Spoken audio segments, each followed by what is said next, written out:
This is Where We Live on Connecticut Public. I'm Lucy Nalpathanchel. Jahana Hayes! I grew up right here in Waterbury. I was a single mom, public housing. I know what it's like to work paycheck to paycheck. Today I'm in Congress to deliver for every working person fighting for a decent wage and every small business just trying to get by.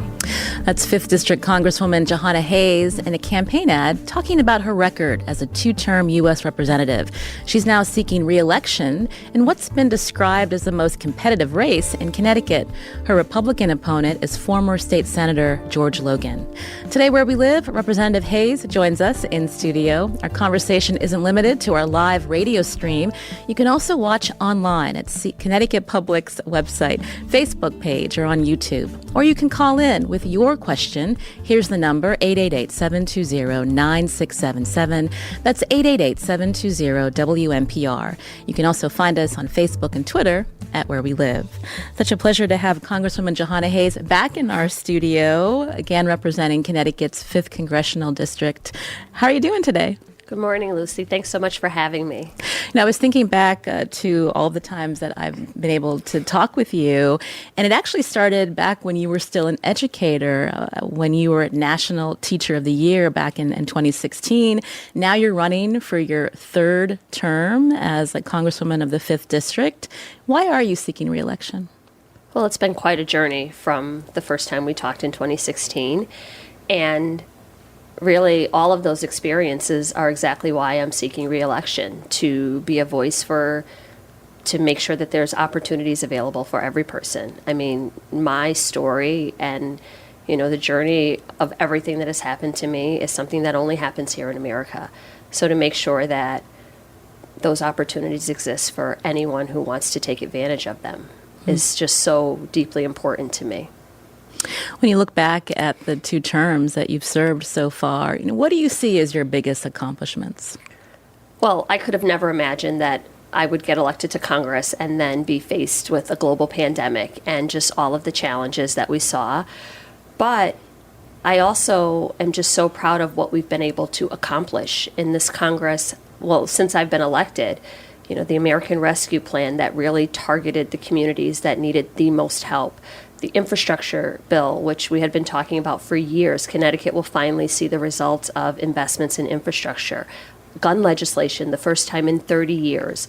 For me to have legislation in the PACT Act for veterans, just all of these things that I talked about, this is what I'd like to do when I go to Congress.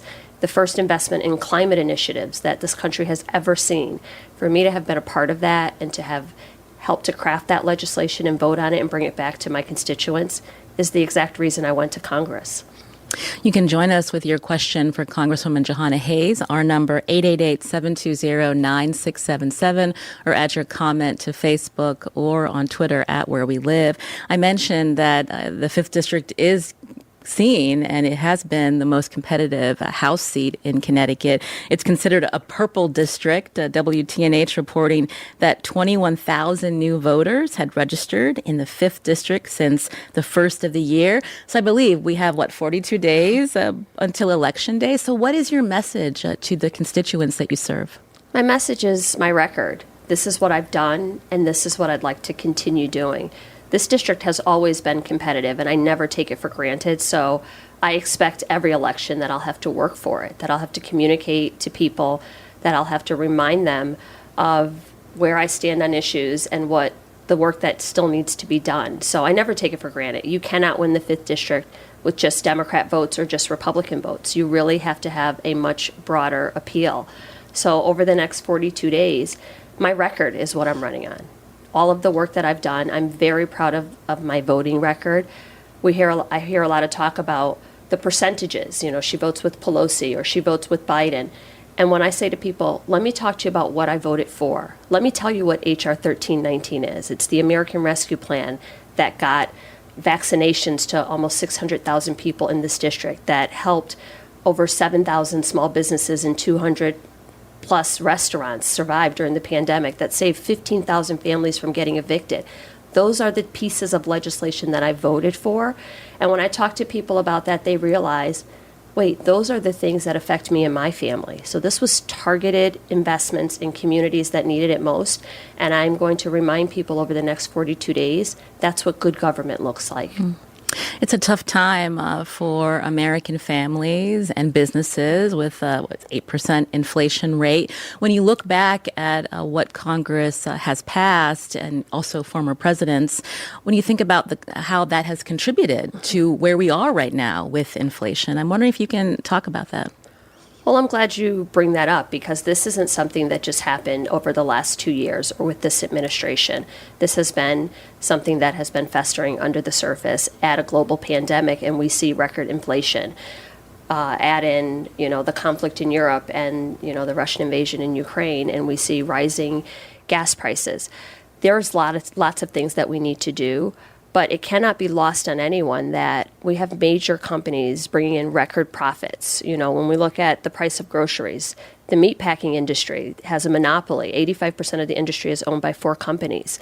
So they're regulating the prices. So we really have to look differently at the way we do business in this country. We have to transition so that we are more energy independent, so that we're not, everything is not contingent upon the whims of the global economy.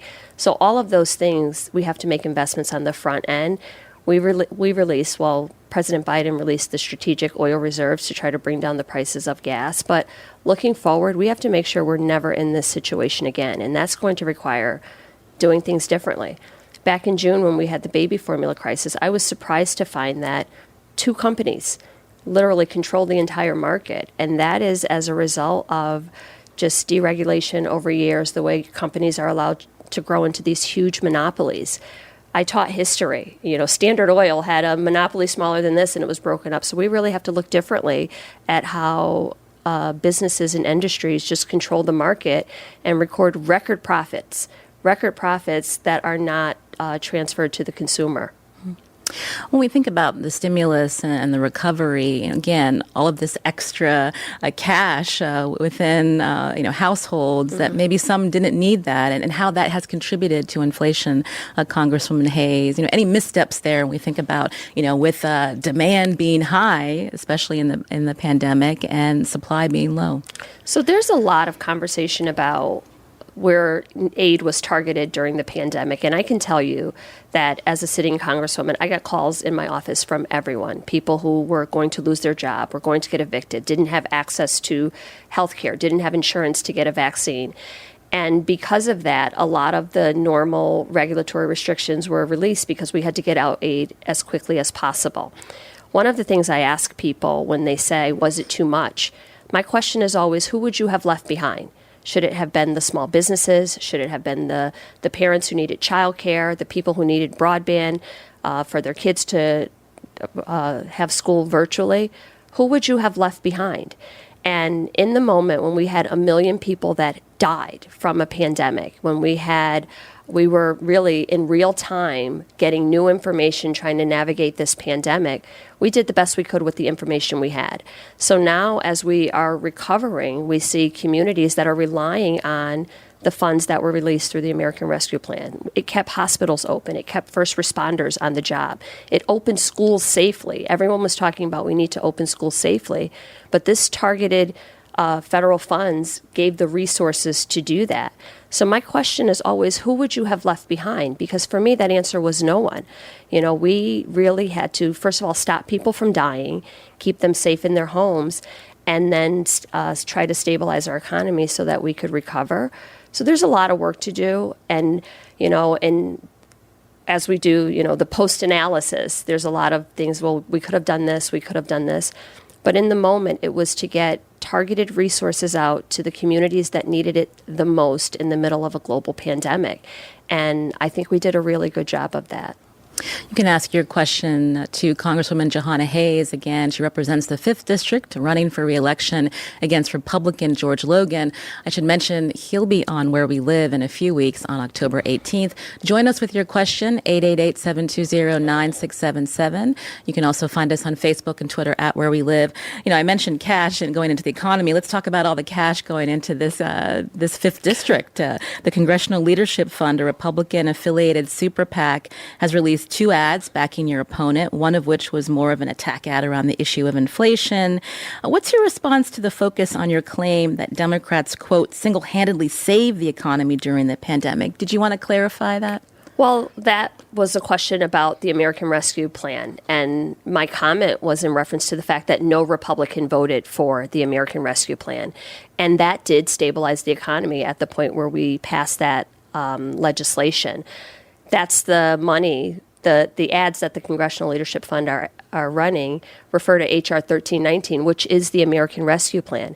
Every district in Connecticut, every town, all 169 of them are using American Rescue Plan Act funds as they recover.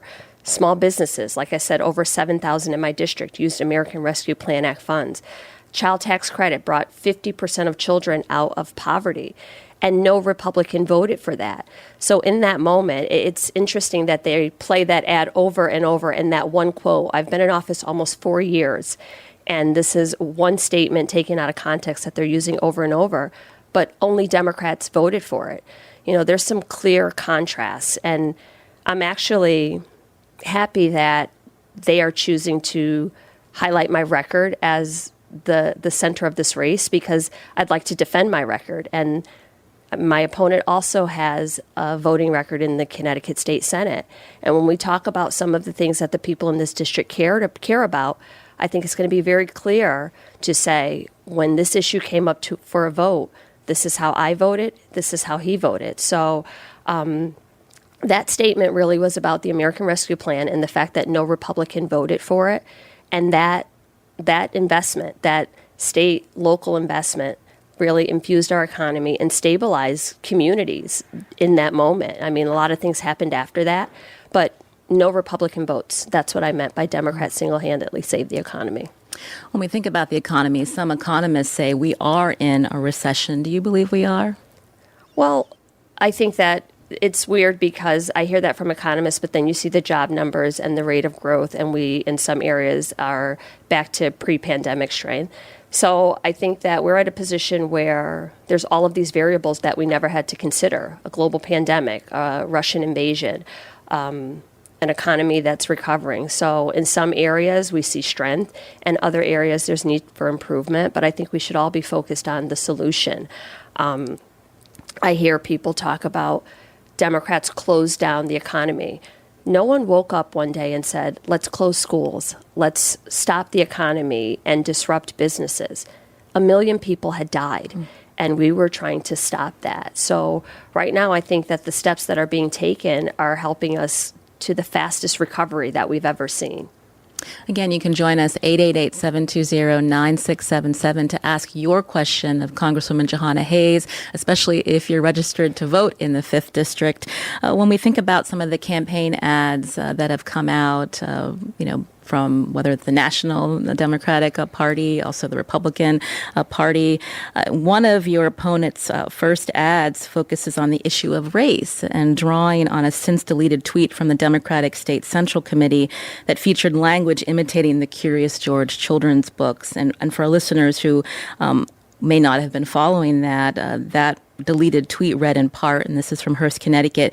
This is George. George doesn't live in the 5th District, but wants to represent it in Congress. George's uncle lives in the 5th District. George says he moved into his uncle's house, but has he?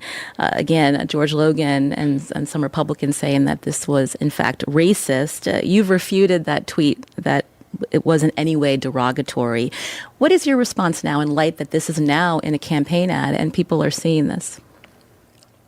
Well, I really don't have a response for that. It's unfortunate that this is what he chooses to talk about when there's so many issues. Lucy, I have 3 black sons, and I would never demean or diminish a black man because I know how dangerous that is when you give permission for that to happen.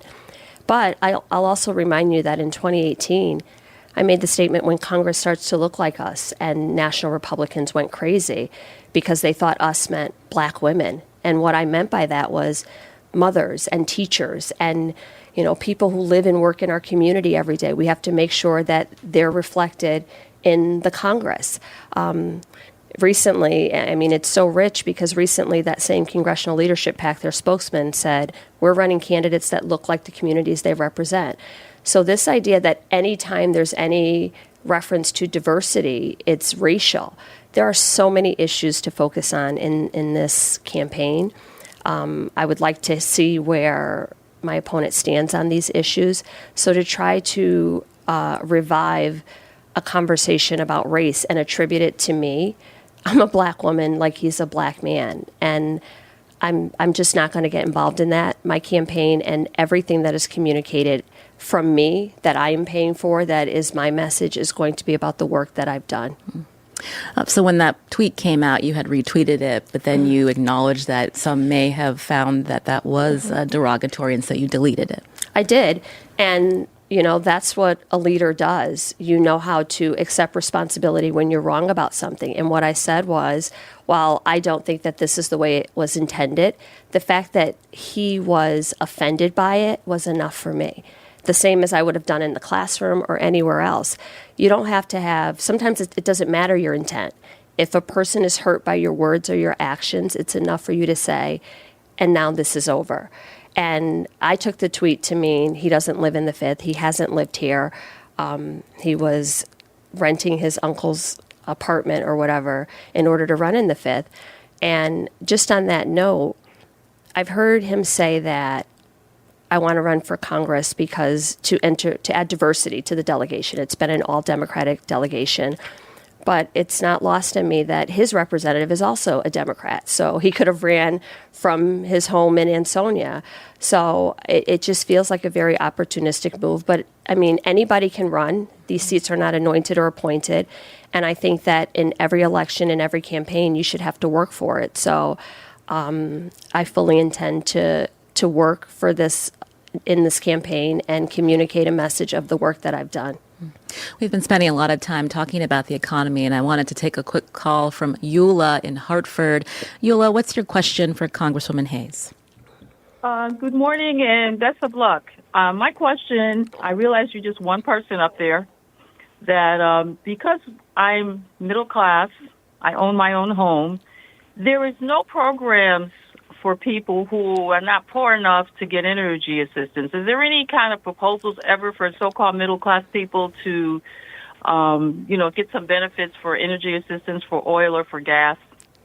Well, thank you for your question. I go back to Washington today, and part of what we're working on is expanding funds for LIHEAP because we know that more families are going to have to access energy assistance. But also in the Inflation Reduction Act, there are grants and programs in order to help incentivize single-family homeowners to transition to more energy efficient means, to upgrade some of their, heating and cooling systems, all of the things that families really need. We talk about the cost of living. And one of the things that people really focus on is energy instability. That's where a large part of most family budgets go. This Inflation Reduction Act includes legislation that will lower a family's heating and cooling costs, energy costs, by about $1,800 a year.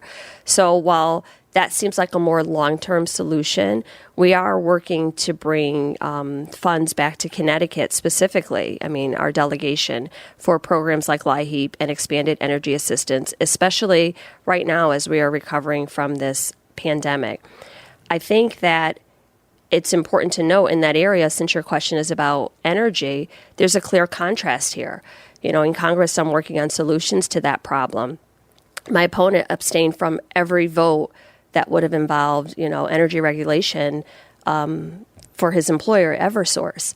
That's something that people really need to look carefully, educate themselves on what the voting record of the candidates are. I've never abstained from a vote. I've taken very hard votes. I've taken some easier votes. But there has to be a time where you go on record when there was no conflict. We can have these really tough conversations to say, how do we ease the cost of energy, especially here in the state of Connecticut, for the average consumer. Again, my guest today is 5th District Congresswoman Jahana Hayes. You're listening to Where We Live on Connecticut Public. She's running for re-election against Republican George Logan, and he'll be on the show on October 18th. You can ask your question to Representative Hayes. Here's our number, 888-720-9677, or find us on Facebook and Twitter at Where We Live.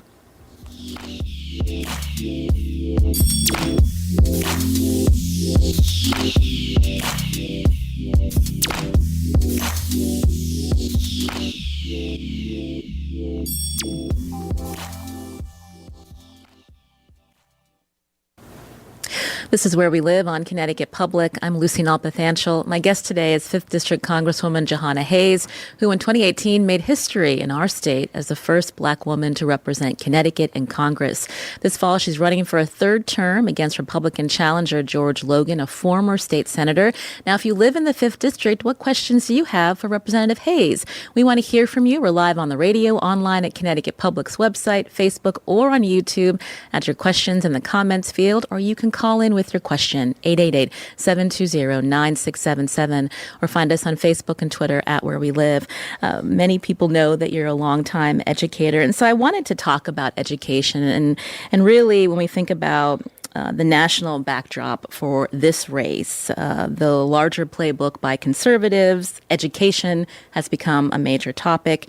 Republican Party Chair Ronna McDaniel attended a recent campaign event along with your opponent, George Logan, where your Republican Senate candidate Leora Levy spoke about the, quote, indoctrination of children that she claims is happening in Connecticut schools. Meanwhile, we know that the GOP gubernatorial candidate Bob Stefanowski has loosely aligned himself with states like Florida and Texas with this introduction of a parental bill of rights, rather. So, how would you respond to the way politics has referred to public school education? This is dangerous. This is incredibly dangerous, and I worry about the profession. I worry about children. I worry about young people like me who all they ever wanted to be was a teacher, now deciding that they don't want to engage in the education profession. Curriculums are not decided in Congress. They are decided locally. Parents are a part of those decisions. Oftentimes there's board meetings and meetings where everything is decided on. So an individual classroom teacher doesn't make the decision on what books to use or what to teach. And parents should already be engaged as partners in their child's education. But this attack on teachers, on public education, is extremely dangerous. And I've seen it throughout this entire pandemic where teachers were heroes, and then teachers were the ones keeping schools closed. I've seen where teachers didn't have the supports that they need in order to help students. And there has to be some mutual trust there. The banning of books, that's not what teachers do. You give kids the information, and your job is to teach them how to think critically, not what to think. And if our children are never exposed to different experiences, different stories, different narratives, and then have the opportunity in a safe space to discuss those things, to question those things, to criticize and challenge their own understanding, they're not going to be ready for the world that lies ahead. So to politicize this is very, very dangerous. I fought really hard. I can tell you some of our first conversations when schools were going to close, I was asking the questions that only an educator could ask. I was saying, how are these kids going to eat? Or what happens in the buildings where they don't have HVAC systems that work? Or the districts, like I have 41 towns. I have some of the highest performing boarding schools in the world and some of the lowest performing public schools in the country. What about the schools that didn't have broadband or one-to-one devices or internet? So really closing those equity gaps is a conversation that we should be pursuing right now so that all kids have access to educational opportunities. But to create a narrative that doesn't exist and make that the center of a political campaign is extremely dangerous, and it is deeply concerning for me, someone who education changed my life, having access to public education and teachers and after-school programs and those supports, to risk removing those in some of the hardest hit communities with the kids that need them most is just a dangerous proposition. I'm glad you brought up book challenges, which are happening in towns across our state. We've talked about that on our show, and that might surprise some listeners. They might think this is something that's only happening in red states. It's also happening here in our state. And, when we go to your website, LGBTQ plus rights, is one of the issues on the top of your page about the importance of that. Tell us why that matters to you so much. Well, that was something that an issue that I grew into. I would never try to claim that I know everything about, or I'm an expert on biology and chemistry. I entered that conversation when the former Secretary of Education said that she would withhold federal funds from school districts in Connecticut that allowed transgender athletes to play. And while I don't understand everything about transitioning and biology, I understand discrimination. And it is against federal law to discriminate based on sexual orientation. My job as a representative is to represent everybody. So again, the question I would ask is, who's going to speak for those kids? If I had a kid in my classroom who was LGBTQ, they're my student.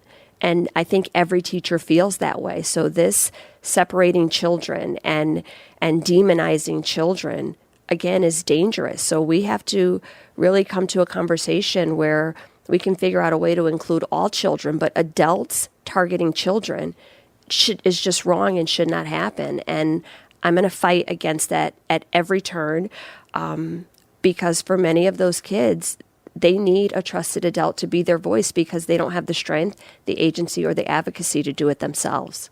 You can ask your question of Congresswoman Jahana Hayes, who's my guest here where we live. Our number, 888-720-9677, or find us on Facebook and Twitter at Where We Live. Kristen is calling in from the 5th District, I believe the town of Warren. Kristen, you're on the show. Yes, hi. Thanks for taking my call. So I'm a mom of three, and I used to be a Republican. I'm now a registered Democrat and align myself pretty much with the left, but sometimes kind of walking the middle. And my question is, given how much polarization there is both in Congress and in the country at large, what are your plans, or how are you planning on working together with your Republican colleagues across the aisle to, get things done in Congress? Given how much what? I missed part of that. I'm sorry, given how much polarization there is. Yeah. So thank you for that question.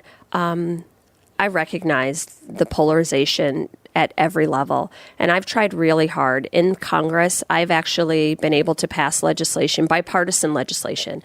I know how to draft a bill. I know how to get it to committee. I know how to talk to people about what is happening in their district and share with them that mirrors some of the things that are happening in my district. For example, I had 4 pieces of veteran legislation that were passed both under Presidents Trump and Biden. I was able to move this legislation, get Republican co-sponsors, get it passed.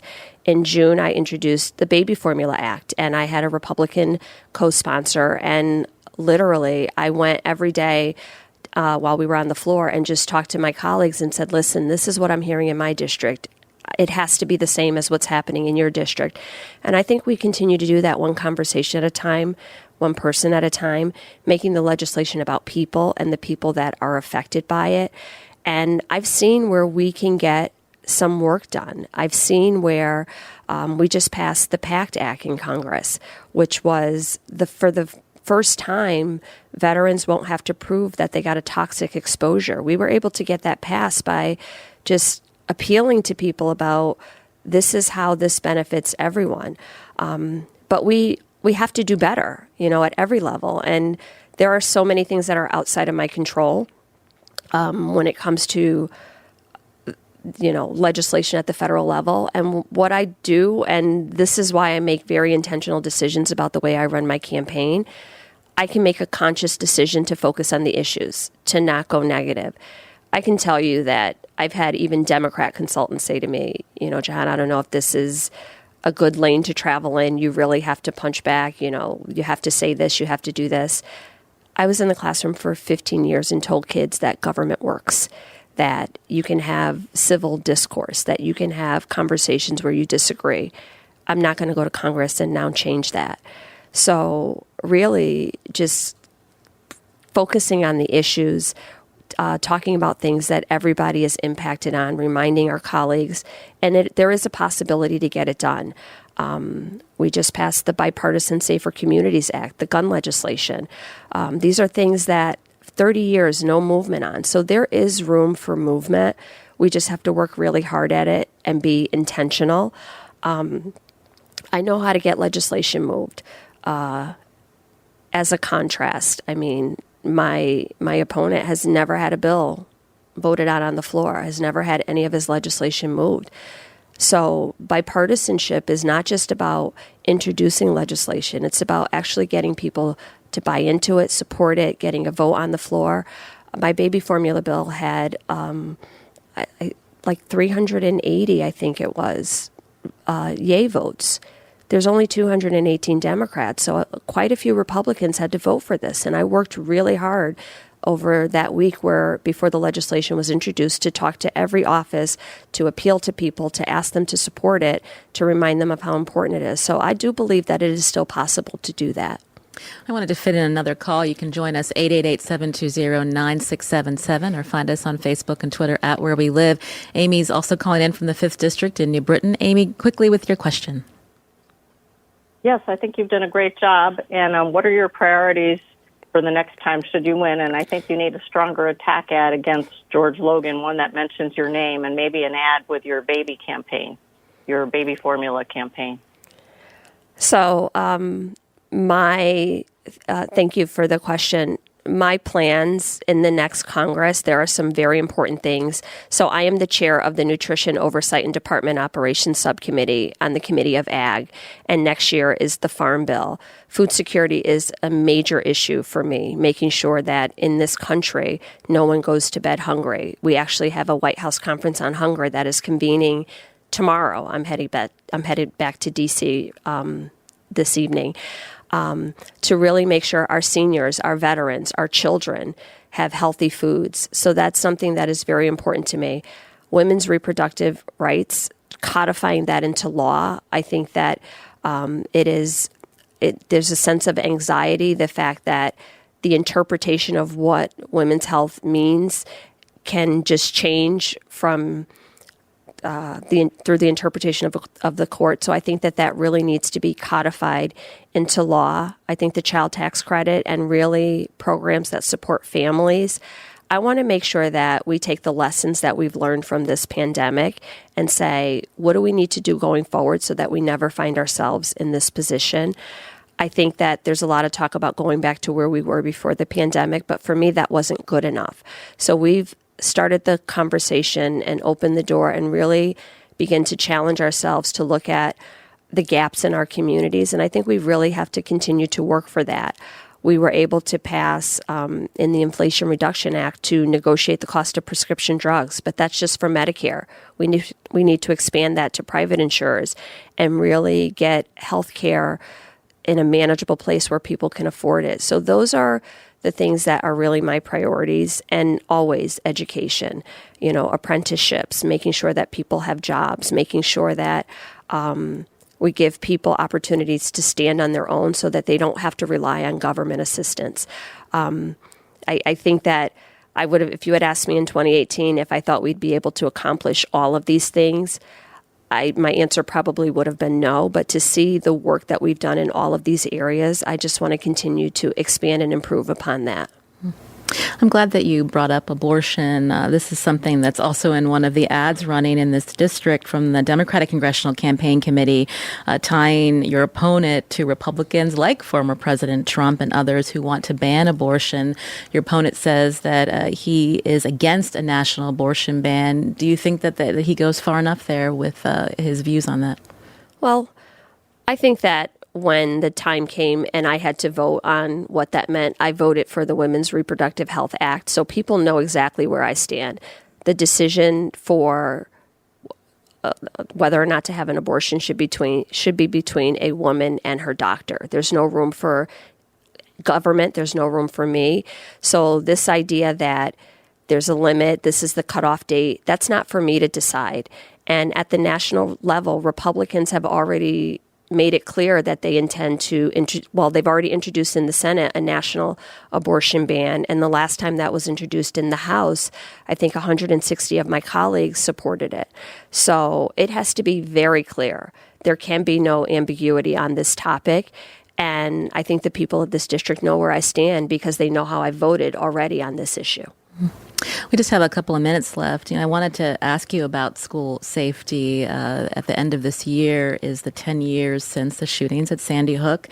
We were all impacted at the tragic mass shooting at Uvalde. And so we are now seeing school districts bringing in armed security guards to protect the school campus. As a former teacher, do you think that's necessary? Well, I've always been in support of school resource officers, and I think that that's a really complicated topic because people can have a lot of opinions about it, but unless and until you're in a school building that's been in a lockdown, as a teacher, I didn't feel that I could handle the responsibility of keeping the building safe. My job was to teach children. And I know there's been a lot of discussion about should we have law enforcement in school, which is different than armed security guards. And I know that there's concerns whenever you enter any type of firearm into a building. But I think that we should have school resource officers. There's a lot of concern about school-to-prison pipelines and kids interacting with law enforcement.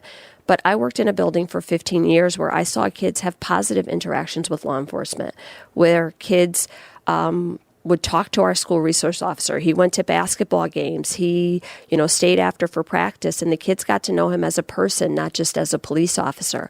So improving on those relationships, building on those relationships, but then also having an honest conversation about gun reform and what that looks like in this country and how do we keep kids safe. The fact that kids have more lockdown drills than fire drills should be deeply concerning for people. We just, with the Safer Communities Act, we were able to break through the tip of the work that needs to be done. But there's so much more work that needs to be done in order to keep kids safe in school. This should not be a problem. This is a uniquely American problem that we have a responsibility to work on.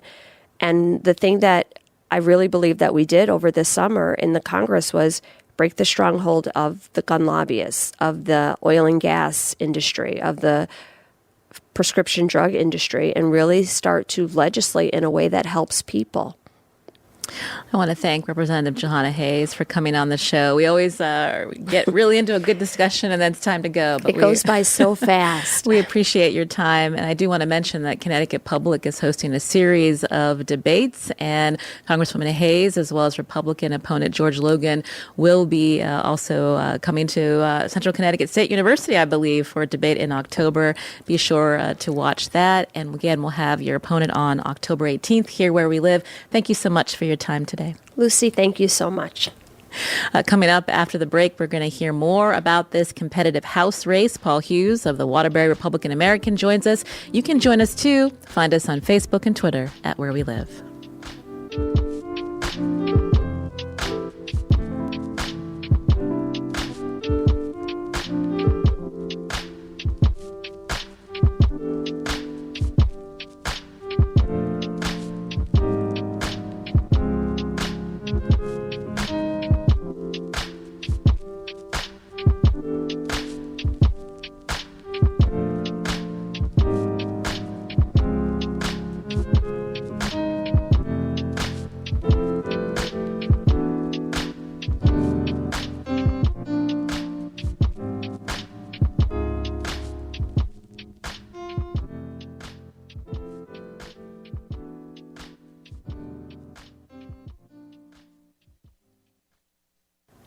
This is Where We Live on Connecticut Public. I'm Lucy Nalpathanchel. We just heard from 5th District Congresswoman Jahana Hayes, who's seeking re-election. Her opponent, George Logan, joins Where We Live October 18th. Now, for more on my conversation with Representative Hayes, joining us now in studio here is Paul Hughes, who's a state capitol reporter for the Republican American of Waterbury. Paul, welcome to our new studio. Oh, thanks. I haven't been around in a while. That's real impressive.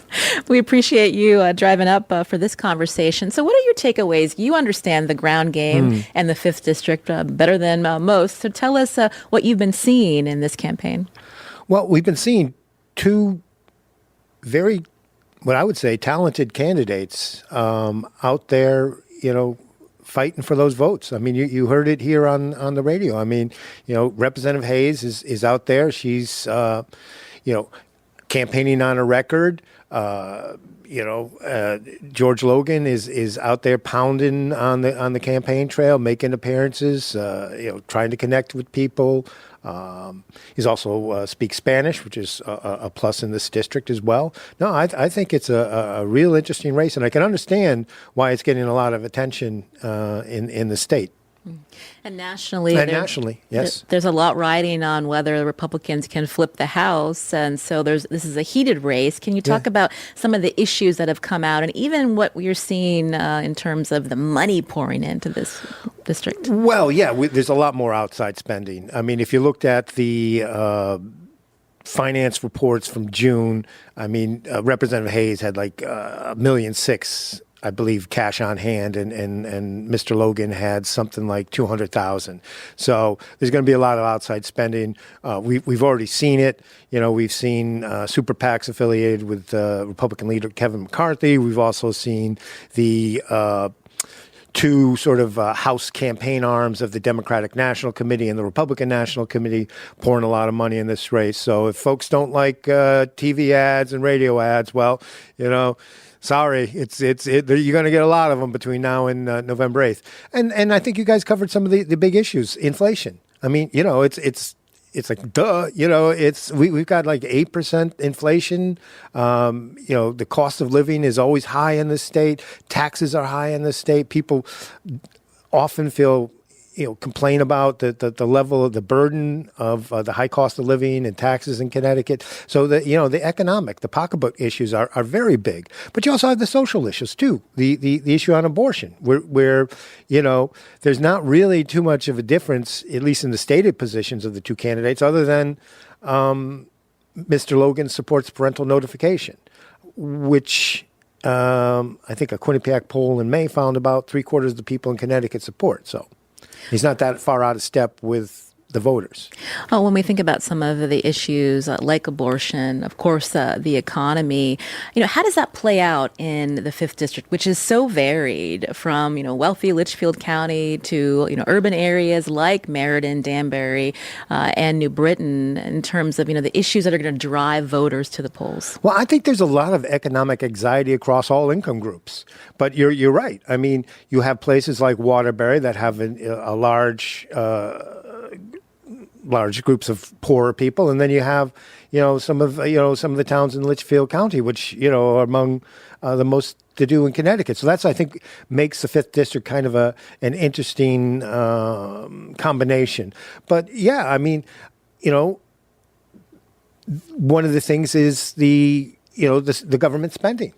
Mr. Logan is saying, look, hey, the Inflation Reduction Act and the, some of these coronavirus, COVID bailouts and the infrastructure. This is all, pumping government spending up and then pumping up inflation in as well.